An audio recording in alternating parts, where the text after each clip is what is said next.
Good day, this is Vice Hammer Trevelyan, and welcome to Krieger Chapter 1. It's a demo of a game, and it was released in 2004 on the internet by a group in the Demoscene. If you guys don't know what the Demoscene is, you should go on YouTube and take a look at the stuff that the stuff of the Demoscene has. So the Demoscene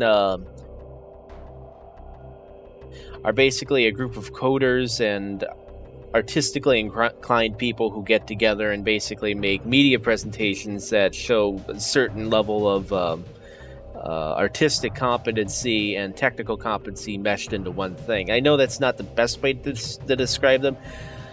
Basically, they're the kind of people who would try to make a picture of the Mona Lisa, but try to do it in an image format that would be, about 1,000 bytes in size. In other words, the image would be smaller than some of the text files on your computer. So they would try to do something like that. And I started paying attention to Demoscene stuff. Back in the early 90s, I got a disc with a demo on it called Crystal, I think it was Crystal Dreams by Triton, I think. And that got me interested in the Demoscene, and I, over the years, once I got access to the internet, I was able to see other demos come out. Anyway, I'll talk to you about Demoscene while I play the game. All the content in this game, by the way, since the game is 96 kilobits in size, is generated in real time, so the music didn't exist when I started this game, the guns didn't exist, the enemies didn't exist, the levels didn't exist, the textures didn't exist, and none of the sounds existed either. This was all generated while I was loading the game up. None of this stuff existed a few moments ago. And, I have to say, A, for being a 2004 game, and B, for, the stuff not even being around a few moments ago, this is a pretty technically impressive, this is pretty technically impressive so far. I have to get into the game a little more to see what it's like, but that'd be nice if the enemies shot back here. I'm guessing they hurt you if they touch you, but getting back on to the Demoscene really quick. Yeah, so I had a CD when I was a kid that had a demo on it. It was part of a 10-pack of CDs, and it was a cool demo. It was doing a whole bunch of stuff that I hadn't seen done really seen done on a computer before. At least with the speed that it was doing it on my low-end 486 computer when I was growing up. They had a bunch of 3D stuff that was moving pretty fast, and all the 3D stuff I had seen before had been sort of slow and, not exactly ugly, but it wasn't as smooth and it wasn't as polished as the stuff I had seen in that demo, so... Yeah, and it was an old... And I don't think it was an... I think I got that CD in, 2003 or something like this, so... not 2003, 1993, sorry. And so it was already about, I don't think it was released that year. I think it was a little old by that time. So usually these demos do things which are technically well in advance of when they were made. So, this thing looks like something that wouldn't have been too embarrassing to release even in 2006, 2007. And, I'll go into this next room here. New gun. I always like new guns. And the map does seem a little bit linear, I guess, but, it was made in real time. From what I remember reading about how the shapes in this were made, these were all basically spheres and cubes and stuff that have special coating applied to them to make them specific shapes. So, which way? I think I got confused. Well, I need health. Okay, I think I go this way?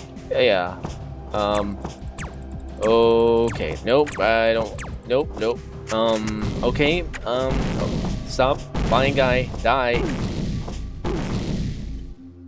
Okay. Flying guy is dead. I am happy with that result. But, even though if it's a little bit linear, it still looks pretty good. The architecture is, well, I mean, certainly the best generated in real-time architecture I've ever seen, and the shadowing's pretty decent, too. I probably should have switched on anti-aliasing and other stuff before I started the game, but I mean, let's be fair, I'm lucky I even got this thing started in the first place. I had to switch this thing on to Windows XP Service Pack compatibility mode to get this going, so I'm pretty happy that this game is running at the moment, and it's running just fine, from what I can see, so... Anyway, the music is sort of like a MIDI file and the sounds are all everything here is more or less created real time, and I uncreated him in real time too. Are you live? Nope, you're glitched. Okay. As I said, this is a demo, so nothing on here is really too perfect, but I'm having a lot of fun so far with this. Anyway, there's a lot of stuff that the demo scene did to influence the gaming scene. If I remember correctly, I think Desperate Kid came from a demo scene group. I know that there was a group Renaissance that did Zone 66 back in the early 90s, and Kenny Cho, I think, was Renaissance, and he did the soundtrack for One Must Fall, which was, well, pretty much the only good fighting game on the PC at the time. And I think there was another group, yeah, I think it was Future Crew? I don't know, but I think they were trying to develop a game at one point. Gosh, I can't even remember what it was, but I think they were trying to develop a game too. And there's one other group. I vaguely remember there's a group that I think that did the Pinball Fantasy series, and they came from the demo scene originally. I can't remember which group though, but you have to forgive me. My historical information on the demo scene isn't wholly complete, and it also is hard to focus on that when you're getting shot at. But there's also some other people who are involved with stuff right now who are the demo scene. I think IO Interactive in general has a fair number of members who were previously demo scene members. So that would be the Hitman series. So it has left a bit of a mark on gaming, and certainly there are a lot of interesting techniques that were pioneered through the use and completion from the development, thereof of demos. So interesting from a historical standpoint, and it's interesting to see how both of these two groups sort of interacted with each other. The demo scene still around. They do a lot of media stuff that isn't interactive. One of the more interesting things I've seen over the last couple of years are these 64 kilobit competitions. They seem to attract a couple of groups that had some interest in that regard. Come on.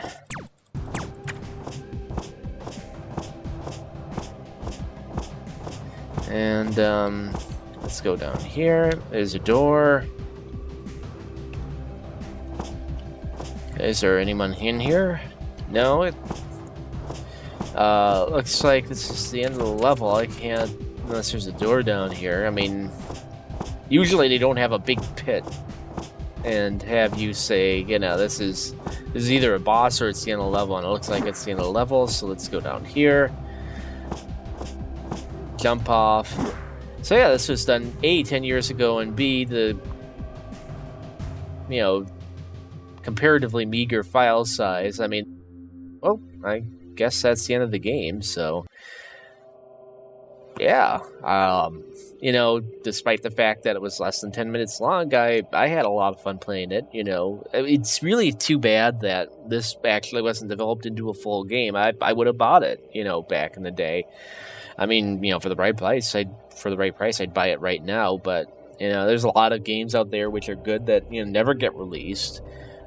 Even some that are even complete that never get released. So the fact that you even get to play, you know, something from this, you know, I'm not going to complain about it. You know, I'm happy that we have something, you know, some sort of evidence that, you know, that this existed and that we can interact with it, and that it still runs on modern machines, albeit, you know, with some with a little bit of difficulty that you have to go into a compatibility mode.